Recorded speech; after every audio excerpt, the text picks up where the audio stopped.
The tranquility of the mountains always appealed to me. Away from the hustle and bustle of city life, I sought solace.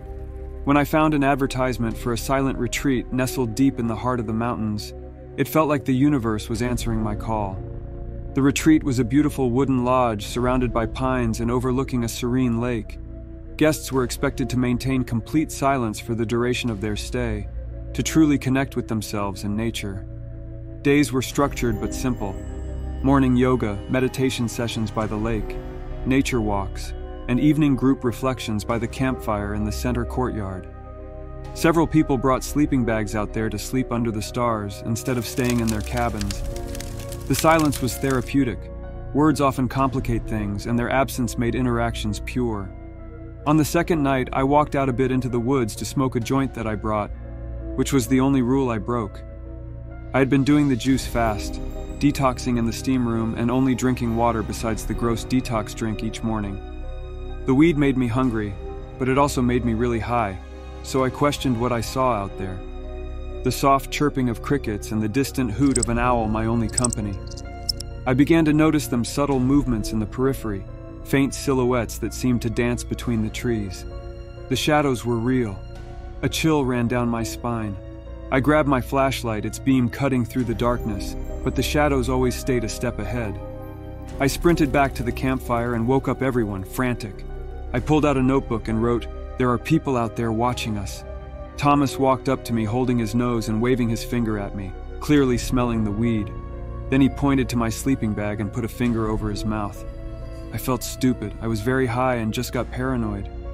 The next day, as I sat meditating by the lake, I noticed the absence of Elise. A solo traveler like me, she had a quiet strength about her. Her mat was empty, and her usual spot by the lake was vacant. At first, I thought she might be exploring on her own, but after I checked everywhere, her absence became more conspicuous. Whispered concerns grew among the guests, breaking the rule of silence.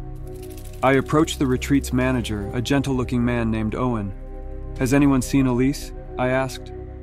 Owen's face darkened. "She was here for dinner last night, but no one has seen her since." A search party was organized. We combed the surrounding woods, calling out her name. The mountains echoed back in a haunting refrain. Night fell, and with heavy hearts we returned to the lodge. The next morning, a local villager brought unsettling news. He'd found Elise's backpack by a cliff overlooking the lake. The area was notorious for its slippery edges and had claimed lives before. Despite our best efforts, Elise remained missing. The once peaceful retreat was now overshadowed by a cloud of mystery and sorrow. Whispers turned into speculations. I was beating myself up about not making more of the people's shadows, but they all insisted it wasn't my fault. Bullshit. I was stoned and second-guessed myself, damn it. I should have done more. Every time I close my eyes, I see the empty mat and the vacant spot by the lake, a haunting reminder of the friend I never got to know. I had been working with a team that set up cameras in remote locations for nature videos. The most extreme environments were our specialty. The more obscure or dangerous meant more money, and we fearlessly explored areas others thought too dangerous. We were exploring the frozen peaks of the Alps that stretched out before us, gleaming under the morning sun. My team and I had been climbing these mountains for years, but today felt different. The air was charged with anticipation, an unspoken promise of discovery. As we ascended a particularly challenging face, Marco, our lead climber, stumbled upon an opening hidden behind thick layers of snow and ice. A cave. As mountaineers, we had explored countless caves, but something about this one beckoned us. When you spend enough time exploring, you get a feeling when something is off, that gut feeling that has no rational explanation. Stepping inside, we were met with an eerie silence, broken only by the distant sound of what seemed like human-like whispers. We tried to make jokes about it being haunted. It was unsettling. I tried to rationalize it. "It's probably just the way the ice caverns play tricks with the acoustics," I told the team, but I could see the unease in their eyes. We ventured deeper, our headlamps piercing the darkness, revealing intricate ice formations. The whispers grew louder, more distinct. It felt as though the very walls of the cave were speaking to us. Trying to shake off the growing sense of dread, I began recording our findings. Minutes felt like hours. As we delved further, we stumbled upon remnants from another era: rusted utensils, tattered clothing, and old newspapers. The headlines spoke of World War II, and it dawned on us that we had discovered a forgotten hideout, possibly a Nazi bunker. The realization was thrilling. It was also terrifying. We all talked about stories of the occult experiments the Nazis were obsessed with, but convinced ourselves we were just spooked out by the haunting atmosphere. This could be a gold mine, both historically and financially. We began documenting everything, imagining the fame and fortune that awaited us. But as we reached the heart of the cave, the whispers turned into unsettling noises, almost like cries of anguish. Our equipment started malfunctioning, our recordings distorted. That has never happened. We had state-of-the-art cameras and microphones. Panic set in. I looked at Marco, his usual calm demeanor replaced with fear.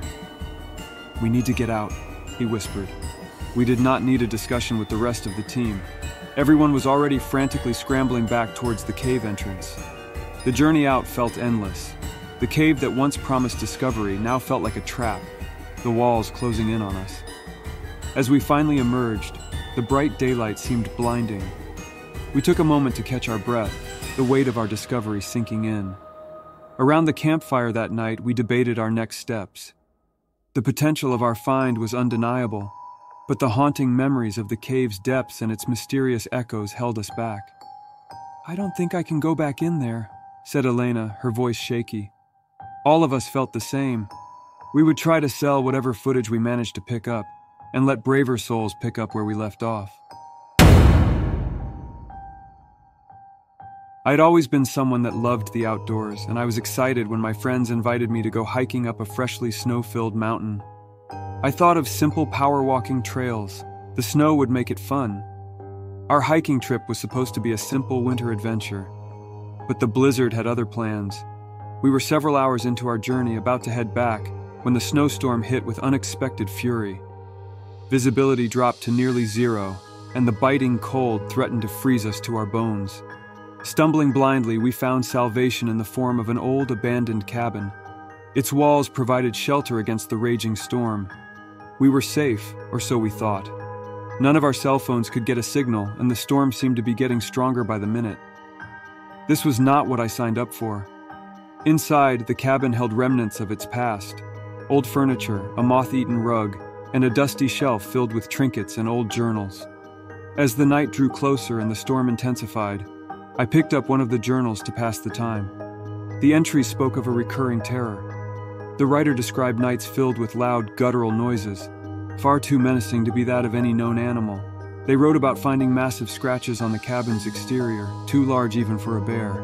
I immediately freaked out, but everyone said that someone left that journal as a practical joke for sure. I think they were just hoping to convince themselves. What piqued our interest the most was the writer's claim of a solution. They spoke of an old metal instrument, said to produce a sound so piercing that it could drive the creatures away. Skeptical yet intrigued, we found the instrument described, a rusted metal contraption with a crank, lying in a wooden box under the bed. We didn't have to wait long. As night deepened, the unsettling noises began.